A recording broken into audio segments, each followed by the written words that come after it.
Power star Pawan Kalyan తనయుడు అఖీరా నందన్ సినీ అరంగేట్రం ఎప్పుడు జరుగుతుందా అని మెగా అభిమానులు ఎంతో ఆసక్తిగా ఎదురుచూస్తున్నారు. ఈ నేపథ్యంలో యువ హీరో అడవిశేష్ చేసిన తాజా వ్యాఖ్యలు ఇండస్ట్రీలో హాట్ టాపిక్ గా మారాయి.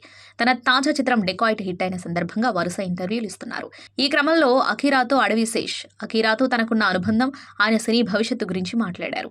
కొంతకాలంగా అఖీరా సినీ ఎంట్రీ కోసం అడవిశేష్ ఒక ప్రత్యేకమైన కథను సిద్ధం చేశారని ప్రచారం జరుగుతుంది. ఈ వార్తలపై శేష్ స్పందిస్తూ అఖీరాకి ఇప్పటికే విపరీతమైన అభిమాన గుణం ఉంది. ఆయన ఎంట్రీ కోసం లక్షలాది మంది అభిమానులలాగే నేను కూడా ఎంతో ఆసక్తిగా ఎదురుచూస్తున్నాను అని తెలిపారు. అఖీరా ఎప్పుడు ఇండస్ట్రీలోకి వచ్చినా అది ఒక పెద్ద సంచలనం అవుతుందని ఆయన అభిప్రాయపడ్డారు. అఖీరాతో తనకున్న వ్యక్తిగత బంధం గురించి శేష్ వివరిస్తూ, అఖీరా నాకు వ్యక్తిగతంగా చాలా ఇష్టం. మేమిద్దరం అప్పుడప్పుడు కలుస్తూ ఉంటాం. మా ఇద్దరి మధ్య ఒక కామన్ పాయింట్ ఉంది. మేమిద్దరం లెఫ్ట్ హ్యాండర్స్. ఆ విషయంలో మా మధ్య మంచి సింక్ కుదిరింది అని నవ్వుతూ చెప్పారు. అఖీరా ఆలోచన విధానం, ఆయన పరిణితి తనను ఎంతగానో ఆకట్టుకున్నాయని శేష్ ప్రశంసించారు. అఖీరా నందన్ ప్రస్తుతం విదేశాలలో సంగీతంలో శిక్షణ పొందుతున్నట్లు సమాచారం.